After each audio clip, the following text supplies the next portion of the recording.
Hanoï, le carrefour de l'ancienne rue Paul Bert et du Petit Lac, à l'heure de la sortie d'usine. Pas une seule voiture, mais beaucoup de vélos sur lesquels se déplace lentement, machinalement la foule des travailleurs, dans une régularité impressionnante.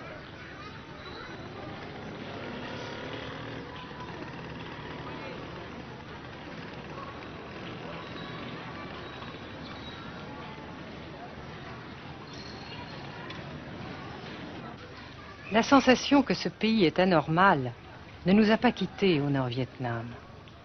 Anormal d'abord parce que toute vie individuelle a disparu au bénéfice d'un effort collectif extraordinaire. Dirigé d'une main de fer à l'intérieur d'un dispositif de sécurité draconien. Anormal ensuite parce que dans ce pays coupé en deux depuis 10 ans, un grand nombre de familles vivent le drame de la rupture qui alimente à sa façon la guerre du Sud. Est-ce que vous pensez, Monsieur le Président, qu'il y a une solution militaire à la guerre du Sud-Vietnam? Non. Parce que vous savez que le peuple vietnam, c'est un. Et le pays du Vietnam, c'est un. Les Américains ont fait une guerre d'agression, comme qui dit, c'est une guerre non déclarée. Et, comme vous savez aussi, vous avez pu lire dans la presse, n'est-ce pas, bien mondiale, que plus la guerre prolonge, plus les Américains et leurs valets, n'est-ce pas, comment dire ça,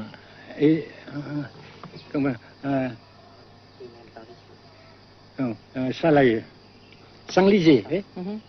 Et plus ils supportent des échecs, comme vous savez récemment, n'est-ce pas? Par conséquent, la guerre ne peut pas durer éternellement. Et je suis très heureux que les politiciens haut placés français ont reconnu cela. Vous pensez que le général de Gaulle pourrait en quelque sorte, à un certain moment, arbitrer le conflit? Arbitrer, qu'est-ce que vous comprenez par le mot arbitraire? Nous ne sommes pas des équipes de football.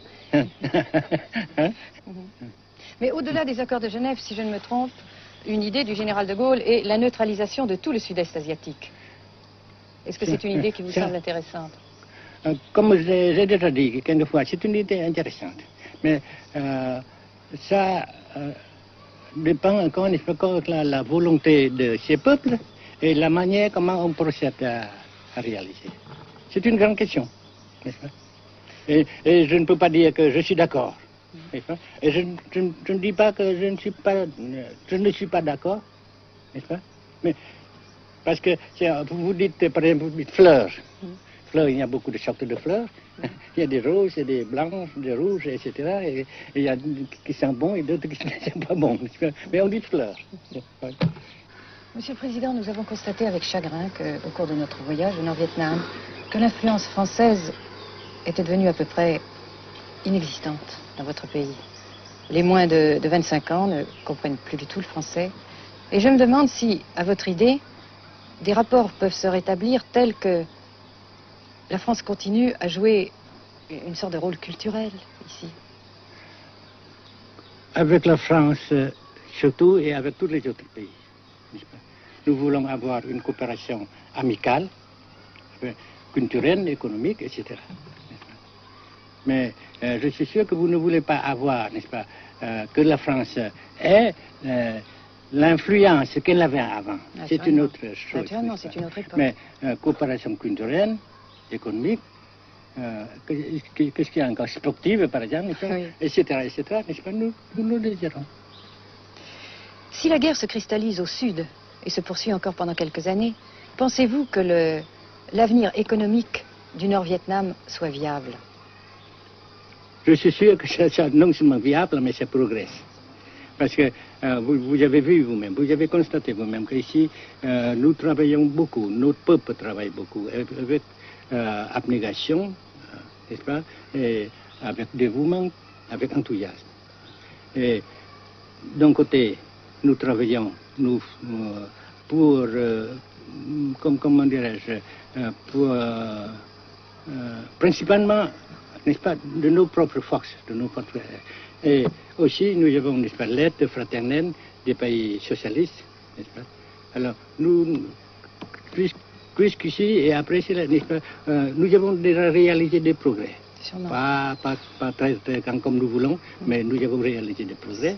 Et dans l'avenir, nous progressons de même. Mais vous mentionnez l'aide des pays socialistes. Est-ce que cette aide ne s'est pas trouvée légèrement compromise à la suite du conflit idéologique entre la Russie et la Chine? Non, parce que ces questions, n'est-ce pas, différences idéologiques entre nos différents partis frères, c'est nos affaires intérieures. Ça passera. Et l'unité, ça se fera. Mais l'aide fraternelle continue et continuera. Et c'est très précieux pour nous. Bien sûr. Mais certains ont l'impression chez nous, Monsieur le Président, que le Nord-Vietnam se trouve actuellement assez isolé, asphyxié même, et que politiquement, il pourra difficilement éviter de devenir une sorte de satellite de la Chine. Qu'est-ce qu'on peut répondre à cela? Jamais.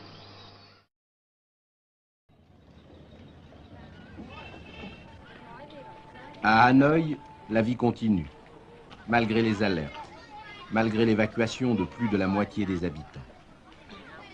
Les petits magasins de la rue de la Soie sont pour la plupart fermés. Seule la trêve du Tête et ses fêtes de famille devaient redonner pour quelques jours un peu d'animation à la ville, avec la traditionnelle branche de pêcher en fleurs, symbole du nouvel an lunaire et du printemps tonkinois. La trêve, malheureusement, ne fut qu'un espoir déçu.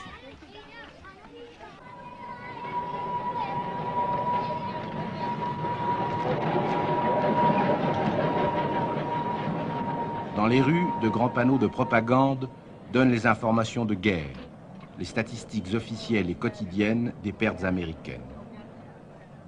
Selon le gouvernement de la République démocratique du Vietnam, 1631 avions américains auraient été abattus au-dessus du Nord-Vietnam.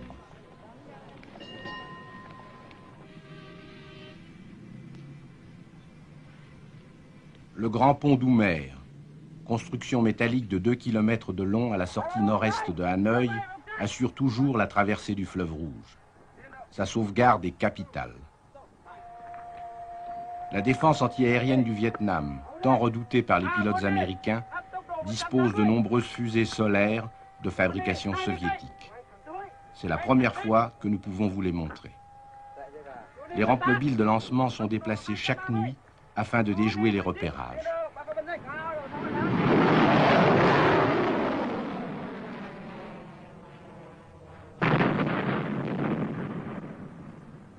Selon les milieux officiels de Hanoï, 54 avions de l'US Air Force auraient été abattus en 1966 par la seule défense antiaérienne de la capitale.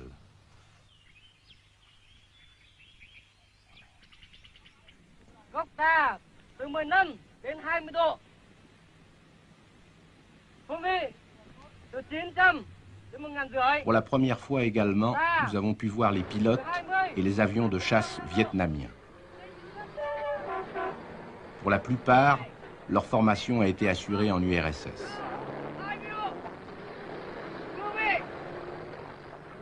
L'état-major des forces aériennes du Vietnam se défend d'utiliser des pilotes ou des spécialistes étrangers. Les MiG-17 et 21 participent de plus en plus nombreux à la défense du Nord-Vietnam. Les résultats des combats aériens sont mal connus et contradictoirement mentionnés dans les communiqués vietnamiens ou américains. Le général Vo Nguyen Giap, ministre de la Défense, a répondu à nos questions concernant le point de la situation.